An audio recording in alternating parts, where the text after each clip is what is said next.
Good afternoon. My name is Tyrone Terrill'll, and I'm sitting in today for Brother Al McFarlane. First, my condolences to Al and his family as they celebrate the homegoing of his beloved mother. But today, me and my big brother, Spike Moss, are going to co-host the show. So I want to first welcome the viewers to the show. I think you're going to enjoy the show. First time me and Spike have been on radio together in years since our days on KMOJ. So we're extremely excited to be Al's guest host. I want to encourage all of the listeners to subscribe to insightnews.mn. Again, subscribe to insightnews.mn. Today, me and Brother Spike are going to talk a little bit about the Minnesota Justice Report and our thoughts and positions on our beloved Independence Day. So with that, I want to welcome Brother Spike Moss, my big brother, to join me. Glad to be with you today, brother. Condolences for the family, too. Brother Al, go back a long way. So, brother, this is the first time that you and me have done radio together in years. I mean, what, has it been 10 years probably since we were on KMOJ? You know what, Al, I'm going to tell you something. I have not really kept up with it, so if you come up with a guess, I'll just live with it. I will say this, though, publicly, we were too black. Hey, all black everything. But no, Spike, I mean, you had talked a little bit yesterday. You had a couple of topics that you wanted to really dive in, and one is definitely the recent justice report that came down against the Minneapolis Police Department. And what does that really mean to Minneapolis? But what does it really mean to the black community? Because historically, we've been the real victim. Other people want to chime in and have their voice on police brutality, police discrimination. But what does this report really do for justice and equality and freedom from the police for our community? Well, you know, it's like this for me, Tyrone. This was a problem that plagued before we got started in 1966 when they beat up a 14-year-old black girl in downtown Minneapolis in broad daylight for no reason, no crime committed. And from that time, we have fought police cases all the way up until Floyd died. And most of our victims were shot in the back. Many of them were handcuffed. Many of them that weren't shot and killed were carried under the bridge on Broadway or the bridge on Plymouth Avenue and beat almost to death or died from the beating later. And so the Justice Department has come in and out of here all those years. They go downtown, talk to them, and then they leave. And they never talk to the people who are victimized by this situation. Therefore, the city council has never acted, fired, suspended on our behalf, or charged on our behalf, or no mayor has. No civil rights department has, no human rights department has. Over at the Capitol, there were no laws passed by either the state representatives or the state senators or the governor. So we never had any protection in the state of Minnesota against white racism with that badge. So here you come in and you go on TV and talk about what you're going to do, but you talk about it from your perspective and the years you want to go back to. But here's what I know about murder, Ty, and you know I've been in and out of prisons for years. You used to go with me. When you commit murder in this country, it doesn't matter that the person is not caught. That case stays open until that person goes to trial and somebody's found guilty for that crime. So you can't tell the victims you're only going to go back a certain amount of years. We want you to go back to those crimes that were committed against us. But because you don't see us as the victims and we don't speak for the victims, you get to choose how far you're going to come back. I guarantee you, any African Americans that commit murder 20 years ago and are found out today, they're going to trial for that murder. That's the way murder is. Our assault cases might be different, but the one advantage we have, our assault cases are downtown in the files at the courthouse. There are people on good retirement and full medical and everything else that should have been hit with those charges. So as speaking for the victims, and that's who you and I and others stood up, Brother Keith, when he was in school, stood up for, these victims got to have their day in court. And for anyone to tell the victims how far you want to go back, when that wouldn't happen, if the shoe was on the other foot and those citizens were white, that case wouldn't close by law until that person that committed that crime is found guilty and goes to prison. That's my biggest problem with the Justice Department coming in, is they came in too many years without doing anything. And now that you come, you want to put a limitation on the victims. They also did the press conference, and the people who speak for the victims were not present or invited to be present to at least challenge them in terms of how did you come back with this decision, or what you want to do for us is really also what you want to do against us. So, and the report is lengthy. So is the one by the State Department of Human Rights. Do you see any of those reports, either one, doing anything to benefit our people? Well, only if there's a change, and the change has to be permanent for African Americans. They can't be the target anymore. The research they did, you and I always knew. You know what I'm saying? The cases that we did, we always knew. So unless they make some real changes, like I've said all along, Tyrone, let's start with an application. On most jobs, what's your full name, how much education you got, or what's your nationality, where do you live, how much schooling do you have, blah, blah, blah, blah, blah, and that's it. But there's no box that says, are you an Aryan race? Are you a bigot? Are you prejudiced? Are you in any of these Aryan organizations? Check that. If you lie, fire at will, that would give us a head start on who gets that badge. Put that in that application, because you put everything in there to limit us. Do you have a record? Are you a felon? Do you have any work history? You do everything you can to stop us. But these type of people who get this badge and swear that oath are not the people that should have that badge. We want policing. We want good policing. We want police that are not breaking the law. We want police that are not race extremists. We just want good policing, because you can't live in America without police anyway. So the bottom line is America is too lawless to try to make it without police. But, you and I, we fought for people of Native American and African American to become police, become officers, to run precincts in our community. So we're not anti that, but we anti-racist, and we anti-corrupt police and the abuse they do to people of color. But it took almost a year and a half, 2 years for these reports to be done. And I've looked at both of them, and reports are good. But if you don't have a mayor, a city council, a commissioner in you guys' case in Minneapolis, a chief of police, and others that stand up and say no to this kind of racism, prejudice, and discrimination, police brutality, then reports don't mean anything. No, not really. They get put on a shelf, they collect dust, and the attitude, and you touched on it, if they don't do a better job with the hiring process, the selection process, coming through the door, the recruitment process, and actually have community folks involved in that selection and hiring of officers, then you won't change the culture. No. One thing that we had in St. Paul was William Corky Finney. And during his 12-year tenure as chief, he was not popular by all the rank and file. But the one thing you knew in St. Paul was who was the chief.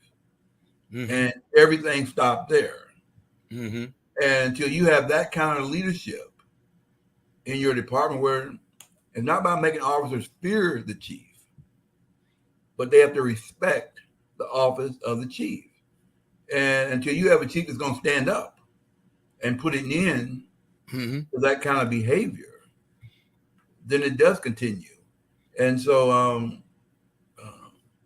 have they done anything with these two reports to educate the Black community on these reports? Not yet. As a matter of fact, speaking to what you just said, when Aaron Downell was our chief, our first African-American chief, just before he left, he'd already had 73 to 74 officers that he was going to let go. They conveniently got rid of that list after he left and never dealt with it. That's what we go through in Minneapolis. So it's a dog and pony show, as far as I'm concerned, if you don't see the real progress. The most painful thing for me in this whole issue, Tyrone, and you and others were with us when we hit those streets. Too many of our victims were shot in the back. The majority of our victims had no weapon on them of any kind. Too many were handcuffed. Too many were handcuffed and laid on their stomach with holes in their back.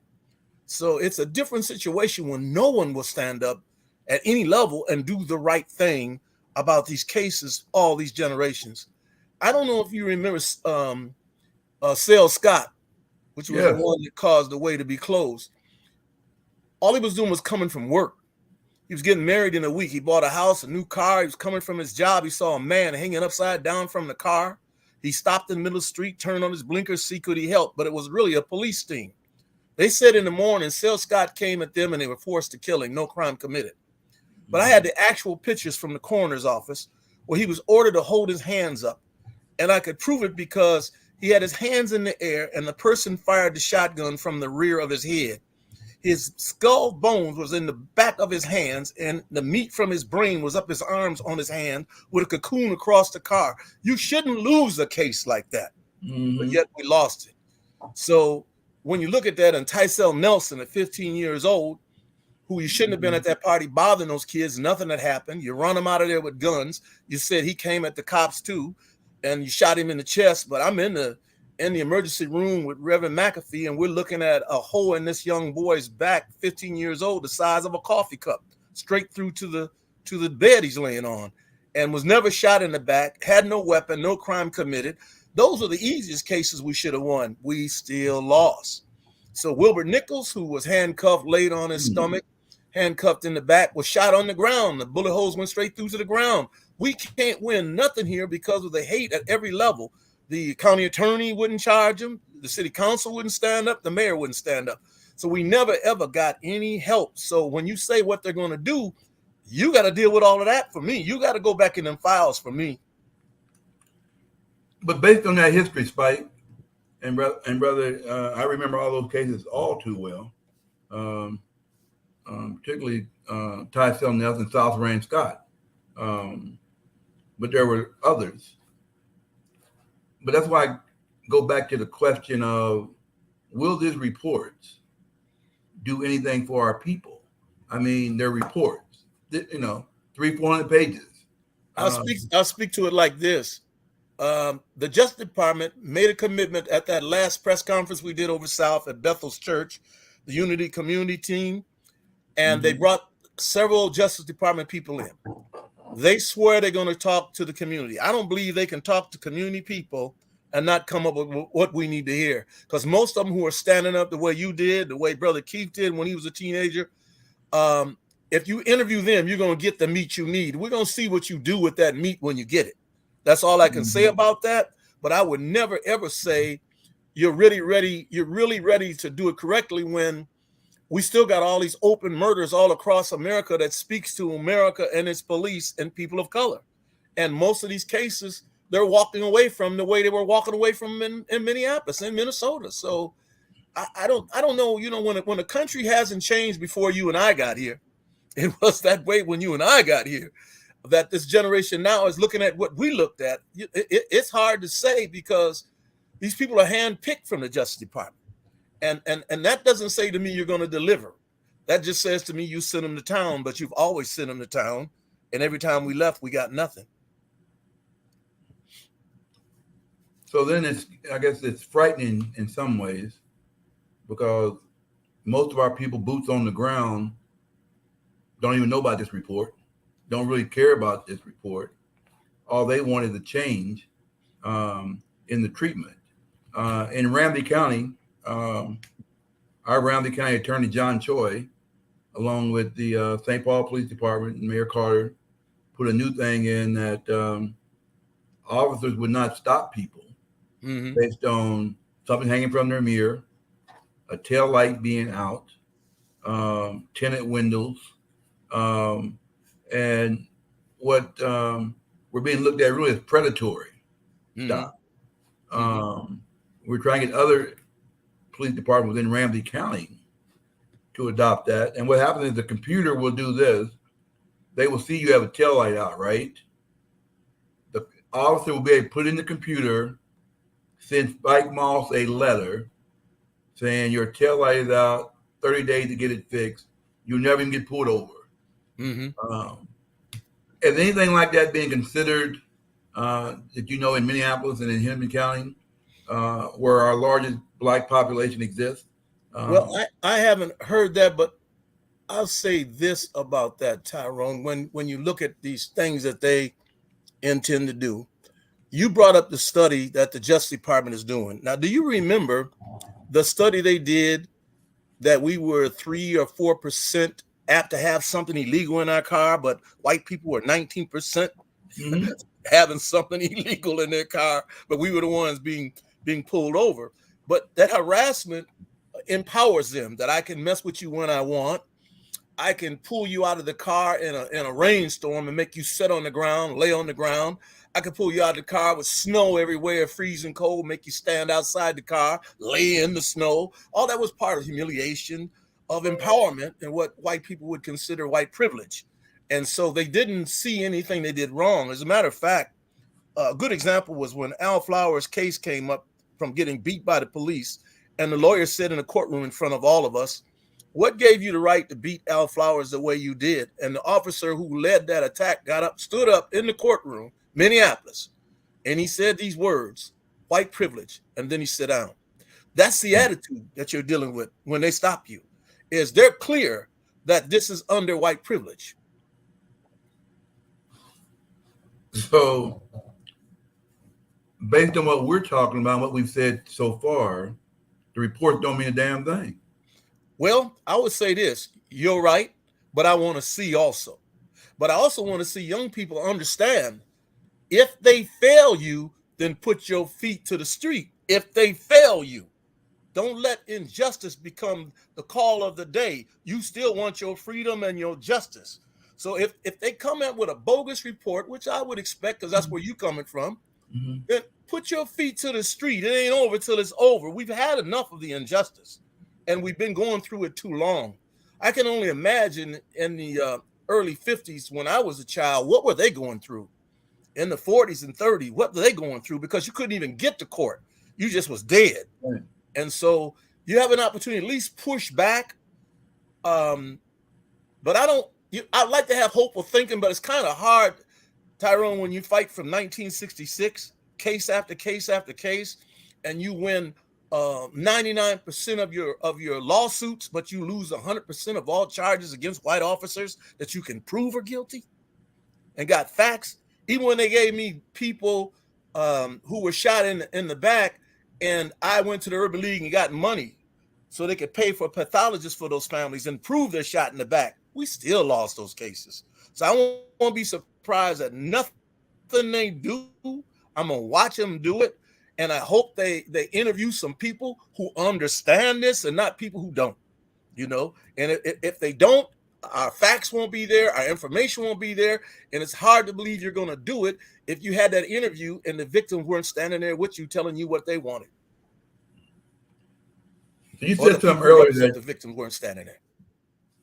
That I found was very interesting, that the city and the department, the federal people had a press conference to roll out this report, but they didn't have you and other community leaders stand with them.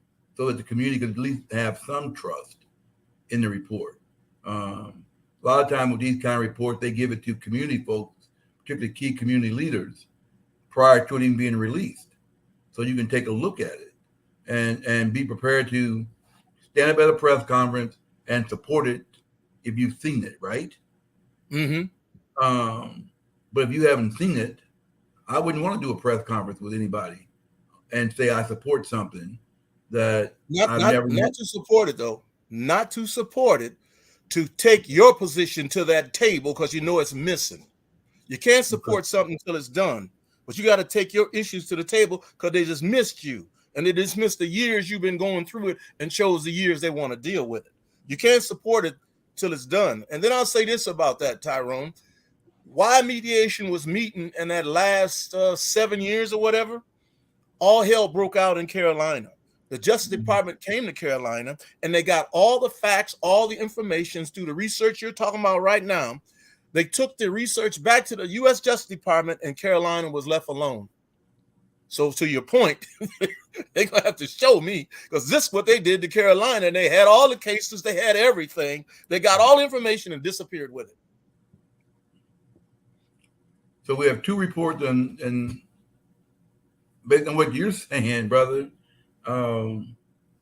nothing's changed. Nothing's going to change. Nothing has changed. Nothing has changed. And the most we can do is be hopeful or prayerful that it will. And I say it from this perspective.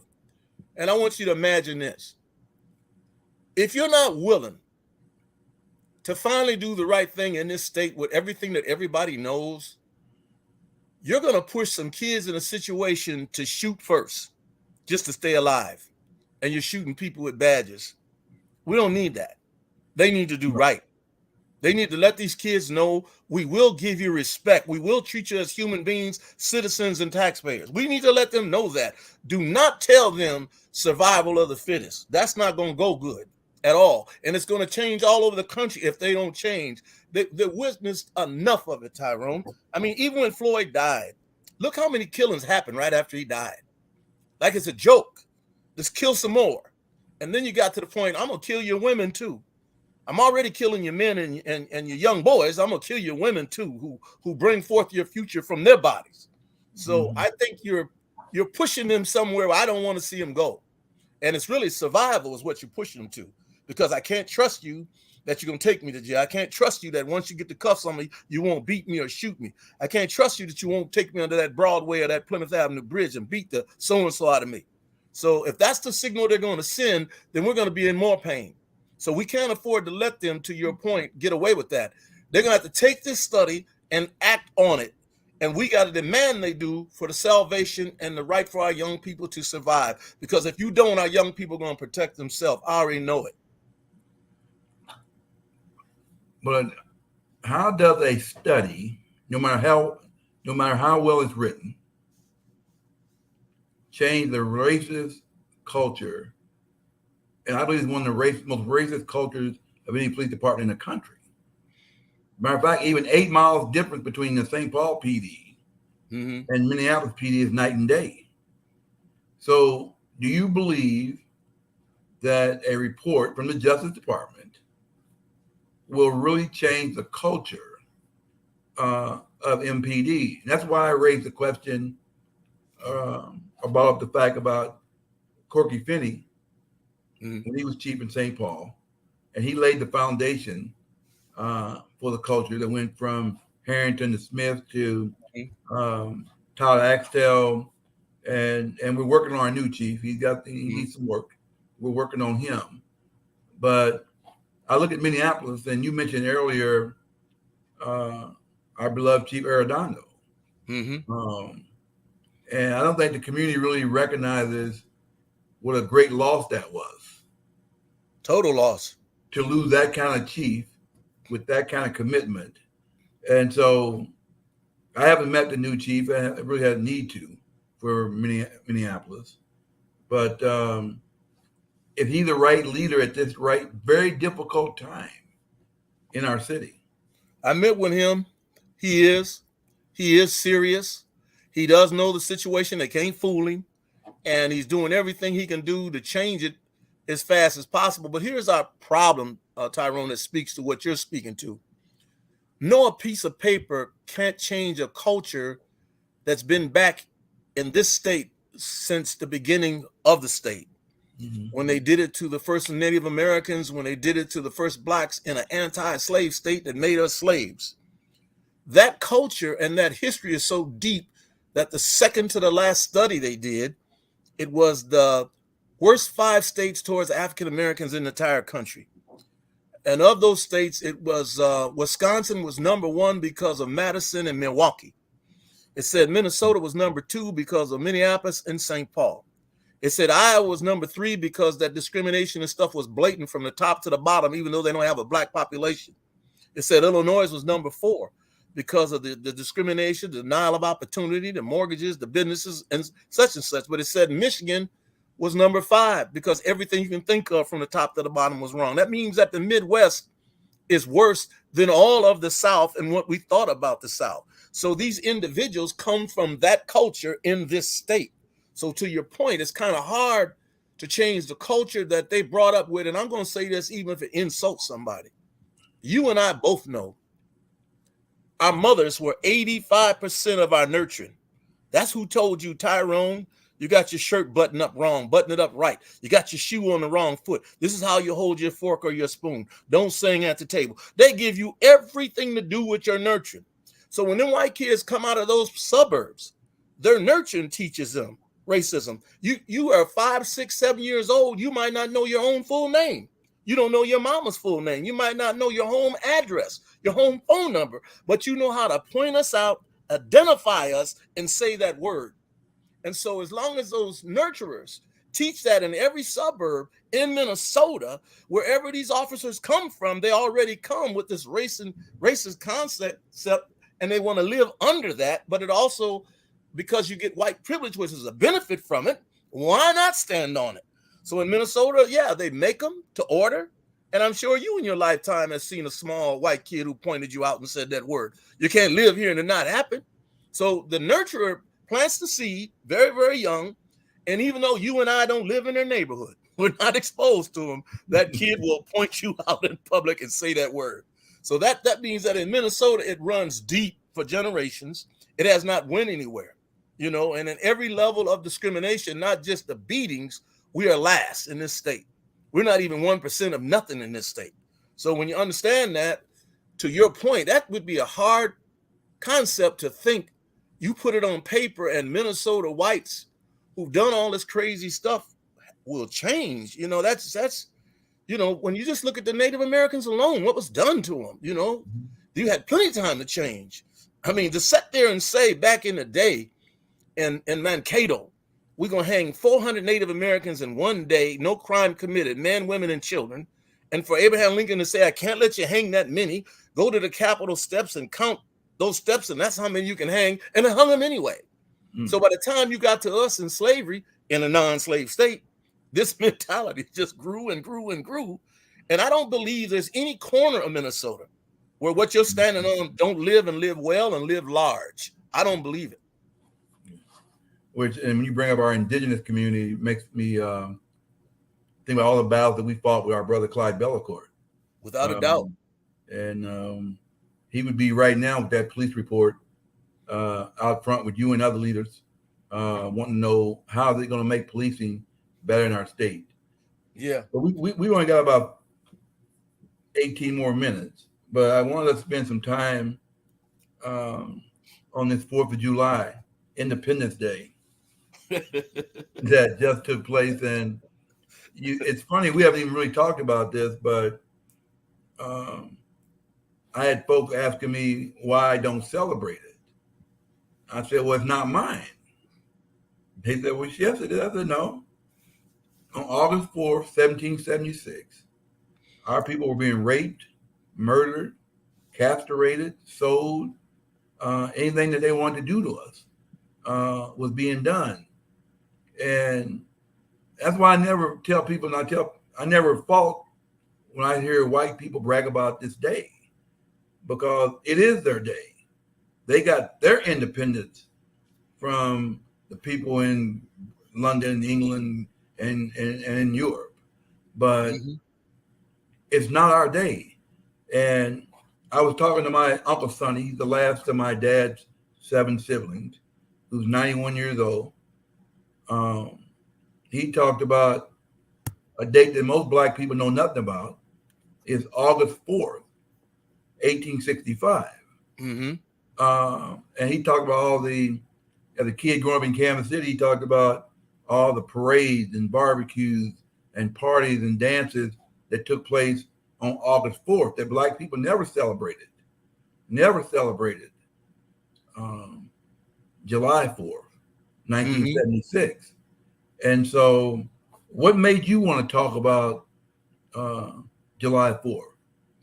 Because I just don't think our people understand what this means to us. Can you hear me? Yes. You're okay. Good. I just don't think our people understand what this means to us to watch them celebrate that day, which is just a day of them disrespecting their king and unwilling to give him his taxes and stay part of their home country. But for us who have never experienced freedom, that went from slavery to some form of subsidized freedom, but not freedom, who were released from plantation and told to get without even a bag of seed or a shovel to grow something to eat without a roof. Some had never been off the plantation to even have direction where you're going when you live. To go from that to that period called the Nadine, some people say the Nadine, where they could murder us on sight and walk away, to go to that period where they created the chain gang to put us back into slavery, to go back to sharecroppers, putting us back into slavery, to get us all the way up to Jim Crow.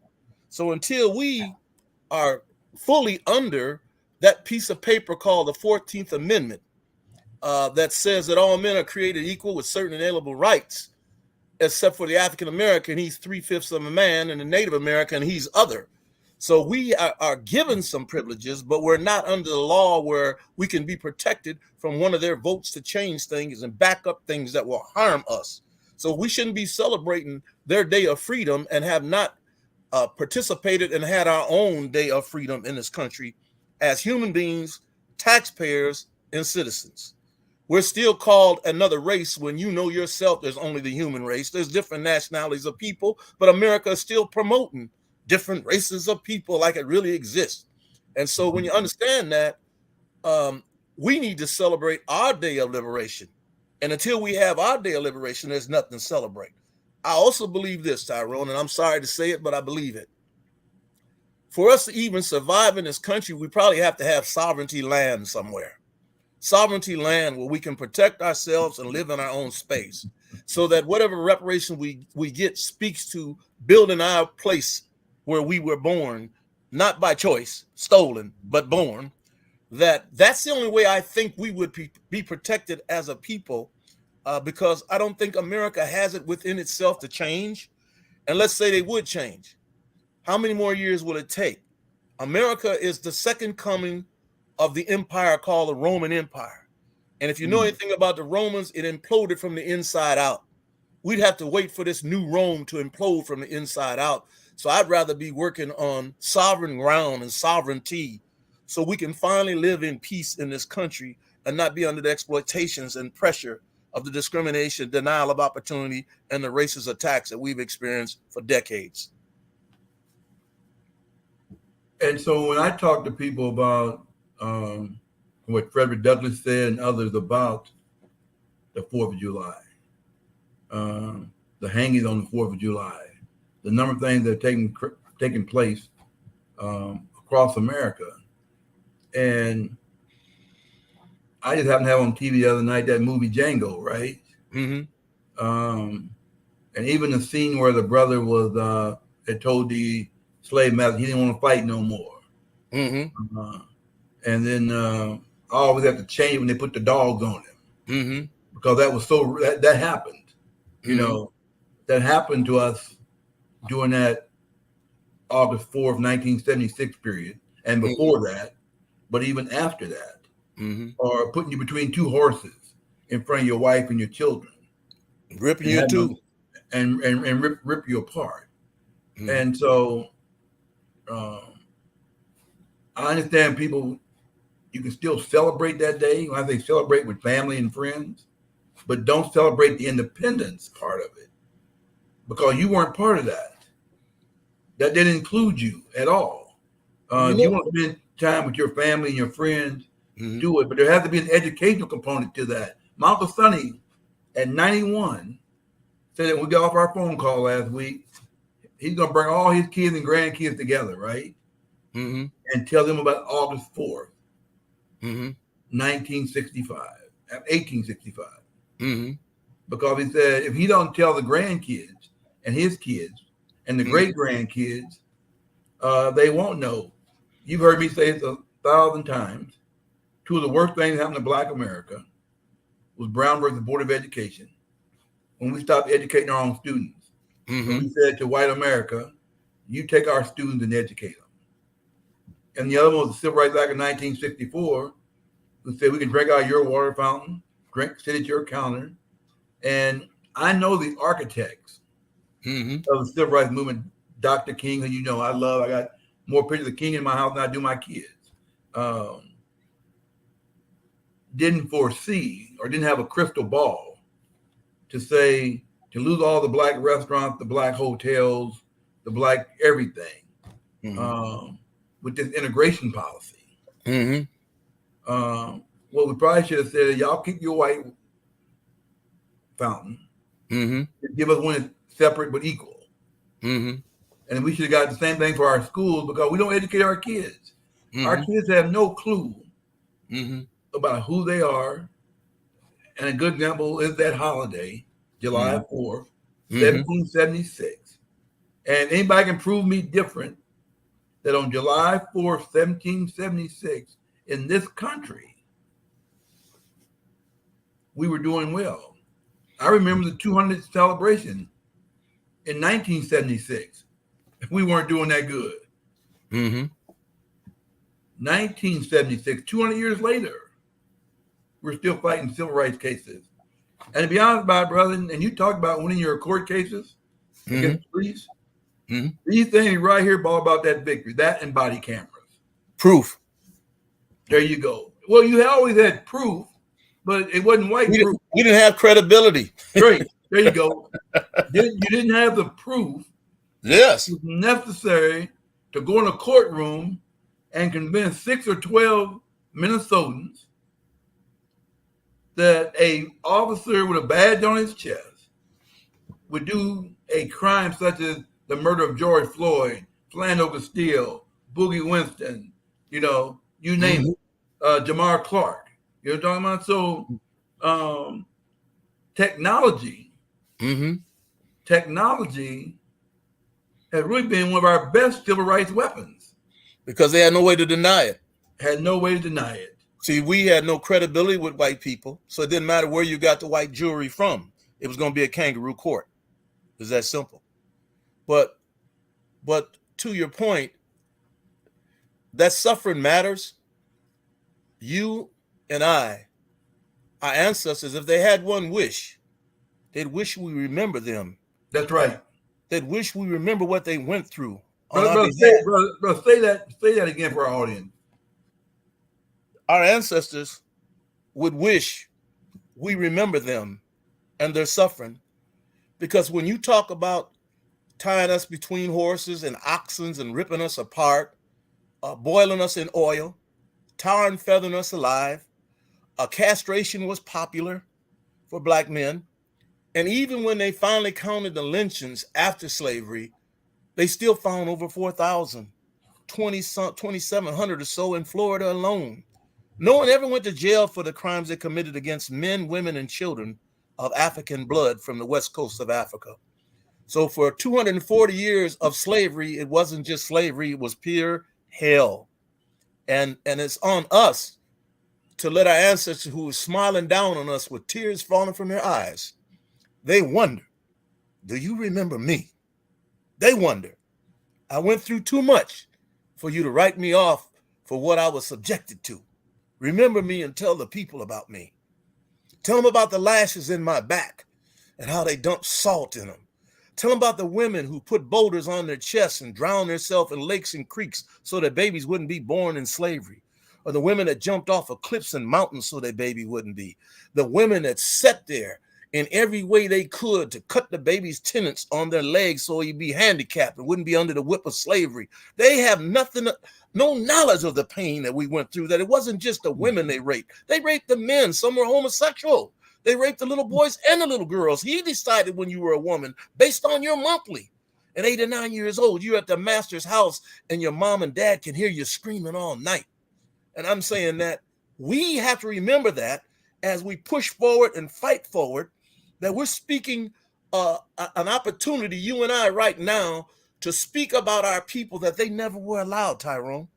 They never were allowed to even suggest you say something back. You could die. When we ran sometime, we ran with our whole families. They lynched our whole family. You understand what I'm saying? They didn't just knock off limbs. Everything was like a joke to them. You said it best when you talked about the lynchings on the holiday. If the nation wasn't involved, why did you sell the slaves on the slave block at the courthouse under that American flag? If the nation wasn't involved. And so you're talking about a morally bankrupt country did this to us for 240 some years, but 400 years of oppression. And to your point, nothing has changed for you to feel it's going to change. I understand that. Nothing has been done in all these years, over 500 years of oppression. I mean, we lost more than 1 million people in the water alone between Africa, the West Coast and the East Coast of America. They say so many ships went down in that water, you could walk from West Coast of Africa to East Coast of America on the bottom of that water on the bones of our ancestors. We paid dearly Our number one thing that we can say to any listeners who are African Americans, our ancestors would want us to remember me. They'd want you to do that. Remember me. Don't let it be in vain. Don't look the other way and act like it didn't happen. The Jews always talk about their Holocaust. They don't stop. We ain't got no business stopping. They try to make us uncomfortable. Well, we don't like talking about that. We don't like talking about racism. No, but you like doing it. You haven't stopped doing it. Every time we watch the news, we never know when it's going to happen. You destroyed our families when you separate the men and the women. Now our kids are out of order from generations of this. That means you haven't stopped oppressing us. Then you make sure that things that we need, we don't have, but the things that we don't need, you make sure we got dope. You make sure we got guns. You make sure we got bullets. You make sure you take care of our misery, but you don't allow us the things that we need. So, brother, we only got a few minutes left. And you know I love you, man. You know that. But your passion for this work and this passion for our community, where did that come from? How can it still burn with the intensity and passion that you have for our people? I think it's the lessons I got. The fact that we were from the Bantu tribe and we somehow went into South Africa on foot. We were captured by the Spaniards. We were taken to the Cameroons. We were sold to Kentucky to a man named McDaniel, who sold us to a Frenchman in Missouri named Bastille. The fact that I was born in Jim Crow, so I couldn't go in town across the track to be born. I was born on my grandmother's and grandfather's kitchen table. My first 3 brothers and sisters died on that table. I made it because we couldn't go in town to a hospital and get any help, any bleeding, any stitchings. There's no nurse, there's no doctor. I was the first of my mothers to survive. 30% of my mother's family was lost on the highway trying to get 170 miles to the nearest hospital that accepted blacks, and it was down in St. Louis, number 2 hospital for black people. When I came here, discrimination was just the same. We lived on the south side of Olson Highway all the way down to Bassett Creek. What brought us across the highway, they built the projects. The projects were state-ran, state-owned, and government money in it, but they had Summerfield Park in the middle. Whites were mandated to be west, blacks east, and no mixing, Minnesota. That the Jim Crow that we left in Missouri followed us to Minnesota. All the things that I went through that were so painful are the things that keep me up and running and fighting for my people. I will close this on that issue, Tyrone. All my uncles were in the Negro Baseball League. All my cousins, people were in the Negro Baseball League. On Sunday for a nickel, we're in the stadium watching the game. And we mimicked them. We imitated them. We folded our caps and we dirted up our gloves and we played baseball. And one year they thought we were the better team. They were going to allow us to play a white team. We broke out with a 12-point lead, man. I'm 9, 10 years old. At that point, the game is over. The white people got up, pushed the bullpen over, and ran out on the field to start beating all the black kids with bats. When we got to the covered bridge, you got to cross that to get across the Missouri Salt River. They blocked the bridge with a pickup truck. We had a choice, take the whooping or hit that water. We were so used to swimming in the river because we weren't allowed to go to the pool uptown. We hit that river. But I could hear my friends and my cousins holler every step of the way. And I said in Reverend McAfee's church, I never played another game of baseball. Damn. Okay. You just answered my question, brother.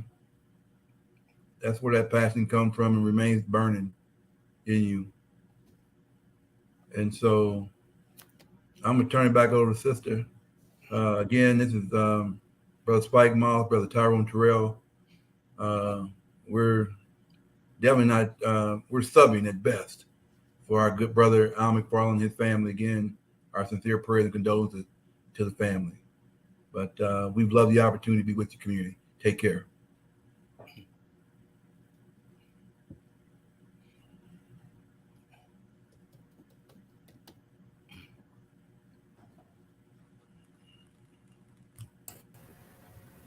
Good afternoon, everyone, and I'd like to thank you, Spike, and thank you, Tyrone, for this discussion and for the reminders because it's important that we know who we are and whose we are, where we came from.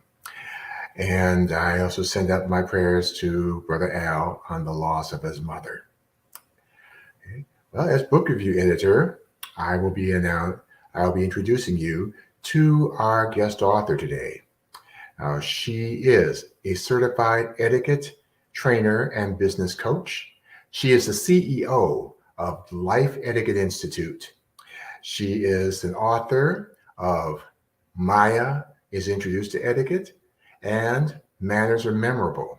And she also goes by her motto that manners are memorable, so put your best foot forward. And she has also been featured on the Fox Network. So it is my great pleasure to introduce to you Juliet Ms. J. Mitchell. Hey, Good afternoon, Ms. J. WC. Hi, how are you? Thanks for having me.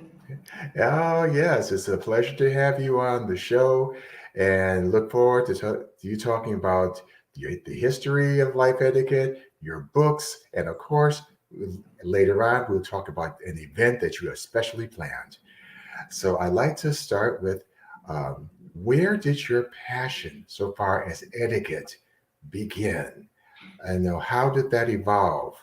And also, how did the role of etiquette play out in our lives, how it needs to play out? Right. Thank you for that question. Well, I'm a Southern girl and from Louisiana. And before I ever knew the word etiquette, we were living that out in daily life. So in its very basic understanding, it's about respect, respect for yourself, respect for your household, who you are, where you came from. And as a Southerner, and I can only speak for myself as being a Southerner, those ways of respecting your elders, respecting your heritage, where you came from, representing your family, your church, and your culture when you were out. So that was ingrained in us from little kids.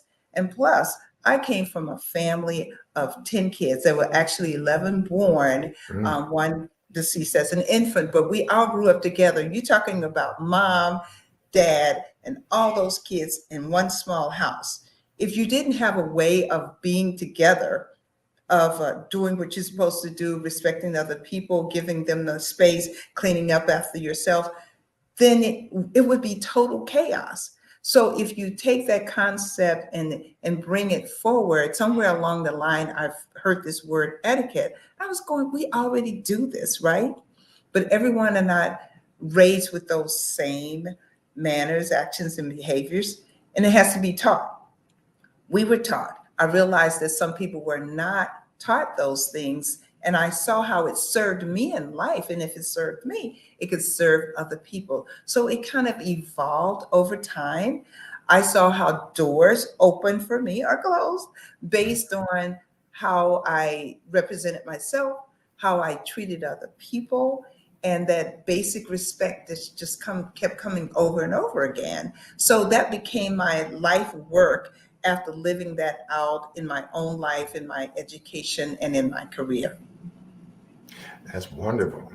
And when it comes to etiquette, and because I see a lot of it is family based, where not just maybe your immediate family, but your mentors around you. Yes. How early would you say would be the start?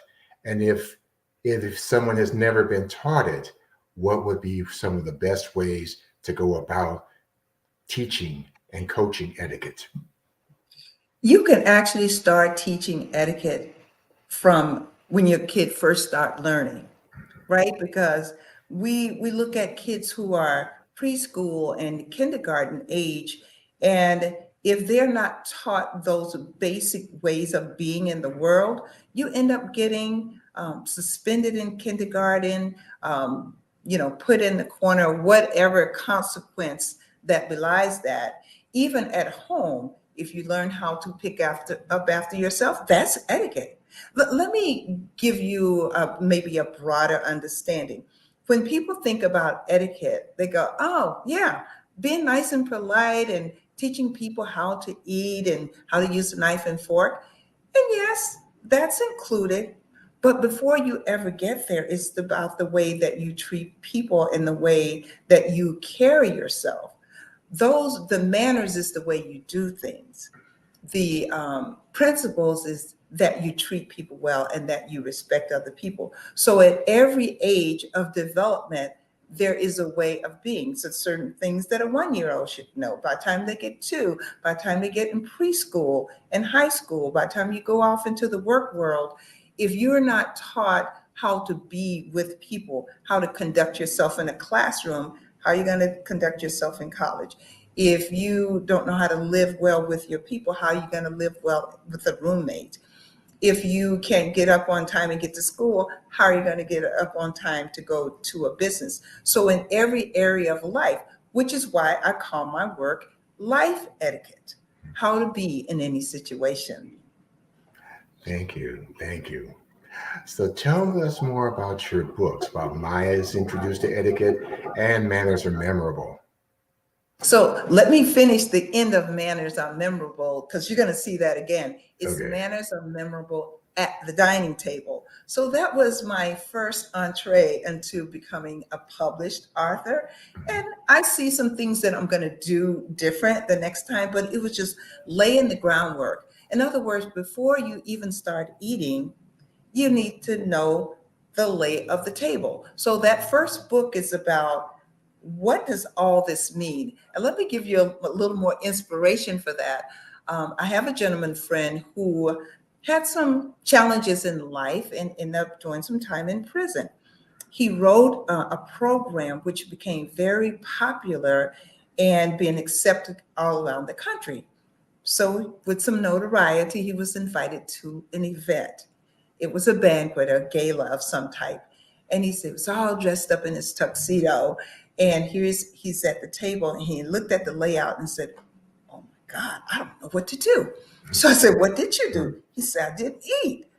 I said, "Were you hungry?" He said, "Yes, I was hungry, but I didn't know what to do, so I froze." And yeah, some people will say, "Well, just watch what everybody else do and do that thing."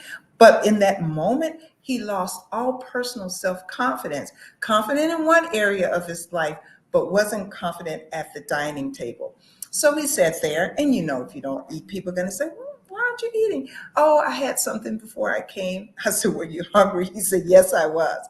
So after the banquet was over, he never recovered, by the way. He just sipped his water, got through it. He went to McDonald's. Here he was in a tuxedo, standing in the line at McDonald's.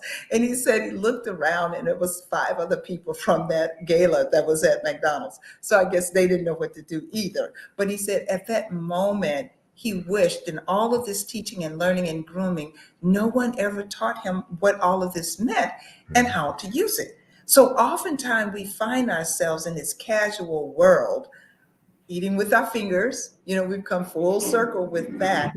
And there are some things that you eat with your fingers. And how do you do that? If you use a knife and fork, if you use tongs, how do you do that so that you are comfortable and confident in any situation? And you don't have to worry about freezing up. You can enjoy your meal, and you can dine and have conversation because you know what is what. That's great, because a lot of us know, a lot of us grew up with those things with our parents and things like that. But yeah, it's very informative. Now we have about a couple of minutes, so I'd like to take this time so you can tell us about your special event. Okay, thank you very much. But I do want to just give a plug. This is Myah Is Introduced to Etiquette, because Myah is my granddaughter. And if we start teaching kids early about how to be and what does this really mean and what does that look like in our everyday lives. So here's the cover. And so I've taken that information and taken it over to the next book, which is going to be the Tea Party. For the past 12 years, I've hosted a tea party called Tea Party and Table Manners. It's a way of teaching young girls, this is for girls, but we've had some little boys to participate as well, and they're supportive adult, learning basic manners, how to introduce themselves, all in this caring environment where it's fun, it's pretty, it's in a nice environment, so that they learn how to be in that space. we've had it started in my home 12 years ago, and it's grown to this like big event now. So we're having it at St. Paul Hotel, August 13th of this year, a couple of hours of just fun and learning good food, and there are lessons as well. And the first lesson is the RSVP. So if you register for the event, you will get an invitation in the mail, and your caring adult is to help you RSVP to let us know that you will be coming. Wonderful. Now, that being said, we're definitely looking forward. Say, those of you out there, definitely this is a must attend. So, hey, bring your princesses and RSVP for a memorable experience. All right. Before we close, where can we get your books?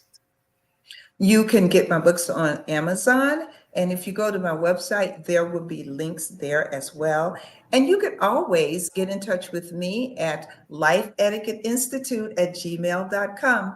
I not only do workshops for children, this is like a special deal to me, but my heart sings when I work with new and emerging professionals, college students, and those are entering into the professional world. Awesome. Ms. J, I thank you for being our guest. Thank you for giving that love, honesty, and of course, let us put our best foot forward, because I've learned in the business world, hey, you don't get a second chance to make a first impression. And that is true. So let me finish this. Put your best foot forward and claim your seat at the table. When you're at the table, you're better positioned for success. Amen. Thank you for having me. You're welcome. Well, we are wrapping up for Conversations with Al McFarlane. Give many thanks to our guests, our co-host Spike Moss, and Mr. Terrill'll, and Ms. J. We will be closing out. We have a message from the Minnesota Department of Health, and it goes to this. Minnesota Department of Health is hosting a COVID vaccine event at Amherst H. Walker Foundation, located at 451 North Lexington Parkway, St. Paul, Minnesota, 55104. That will be on Saturday, July 15th from 10 a.m. to 4 p.m. The event is free and open to the public. The Department of Health is encouraging everyone in the community to attend this event to get vaccinated against COVID. Now, make sure you're protected by showing up on July 15th. Thank you very much. And hey, we'll see you on the next go round.